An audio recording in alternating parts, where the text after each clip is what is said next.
Hi, and welcome to Japan Today Spotlight, where we take a closer look at the stories shaping Japan. I'm your host, Jeff Richards. Right now, Japan is facing a serious demographic crisis. The latest data shows that the number of births has fallen for the 9th consecutive year. In 2024, just under 721,000 babies were born in Japan. That is a 5% drop from the previous year. And the downward trend doesn't seem likely to change anytime soon. So what's behind this decline? Why does it matter? And what is the government doing about it, if anything?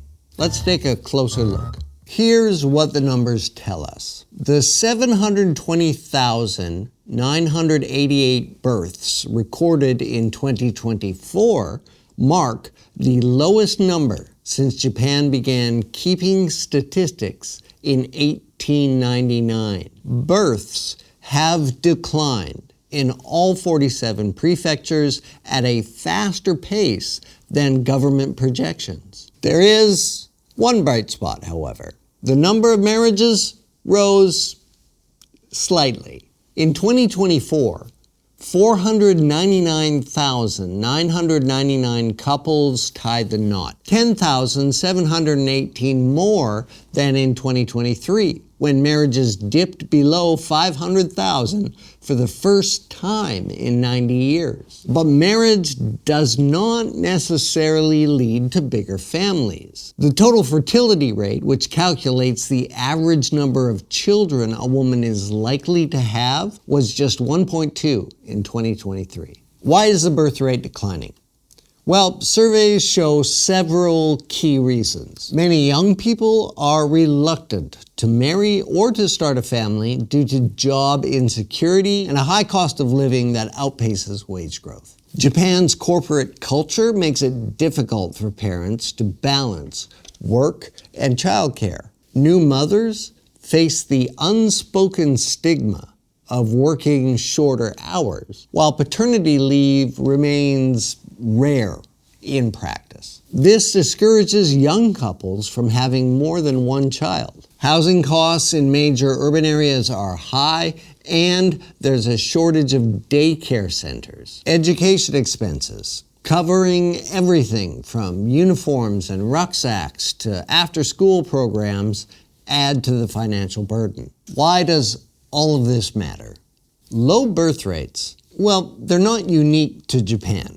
Many countries face the same issue. For example, South Korea has the lowest birth rate in the world at 0.8. China and Taiwan, as well, are among the lowest at 1.0. Italy and Spain, they're dropping too. They're around 1.2, which is the same as here. Now, some argue that a lower population is good for the environment. It's good for the planet, as it could erase housing shortages and reduce transport congestion. But the reality is much more complicated. A declining population means labor shortages. With fewer workers to produce the goods and provide the services we want, shrinking tax revenues, putting pressure on already strained government budgets, a pension system that's under pressure with fewer contributors and more recipients. Japan has one of the world's oldest populations. Social security costs continue to rise as more people reach retirement age. In the past 20 years, the number of pension contributors has dropped by 3 million, while the number of pension recipients has increased by nearly 40%. Furthermore, a shortage of maternity facilities and obstetricians outside major urban areas makes it harder for families to have children. All of this contributes to a population exodus to the big cities, leaving rural communities struggling. Depopulation means fewer schools, hospitals, shops, and essential services, thus making those communities where people are leaving less sustainable. And the question on everyone's mind, what is the government doing about this? Well, Prime Minister Shigeru Ishiba has promised to expand childcare programs, to increase subsidies for families, and to push companies to raise wages. But we've heard all this before, haven't we? From Ishiba and his predecessor, Fumio Kishida, who warned in 2023 that the year 2030 could be the point of no return if the birth rate in Japan doesn't improve. Right now, Ishiba's government is promoting a 3.6 trillion child care policy package. That's about 24 billion US dollars, which includes support for expectant parents and improved conditions for child care workers. The fiscal 2025 budget will also introduce free high school education, regardless of household income. But Ishiba hasn't explained how these measures will be funded. Social Security spending has already risen by 20% over the last decade, reaching 37.7 trillion yen. That's about $253 billion. Going back to a country we talked about earlier, perhaps Japan can learn something from South Korea. In 2024, South Korea saw its birth rate increase for the first time in 9 years. Experts credit better work-family balance policies supported by the government, child care and housing support being provided, a campaign for businesses to encourage parenthood with its staff. And there's one other factor. Marriages surged after the pandemic. Like Japan, South Korea has deeply traditional views on family, where marriage is often seen as a prerequisite for having children. During the pandemic, many couples delayed their weddings. But once restrictions were lifted, marriage numbers jumped, and so did births.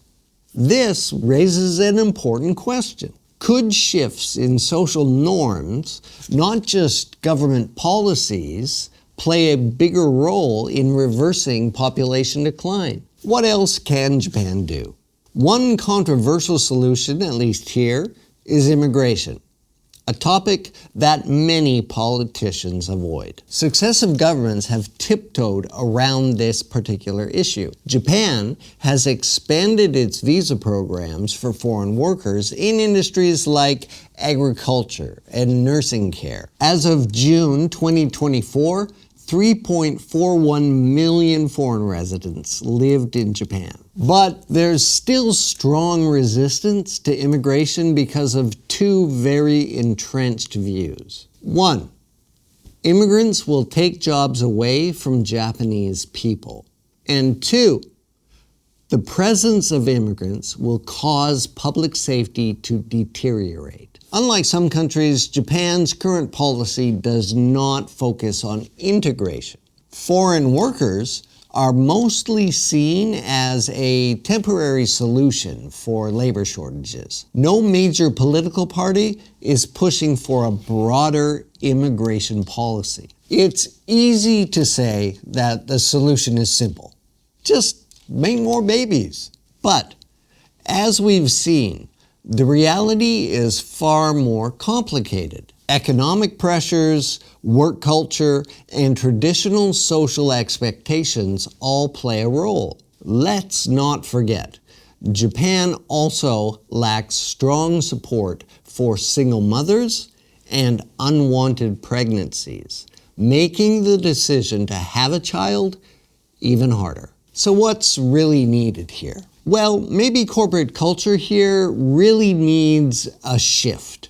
Shorter work hours, better parental leave, more flexibility for families. And it's not just about subsidies, although they help, it's about real change. This means stronger social safety nets, real financial security for parents, and an end to the work culture that makes raising kids feel impossible. If companies truly want more workers in the future, maybe they should start by making it easier for the next generation's parents now.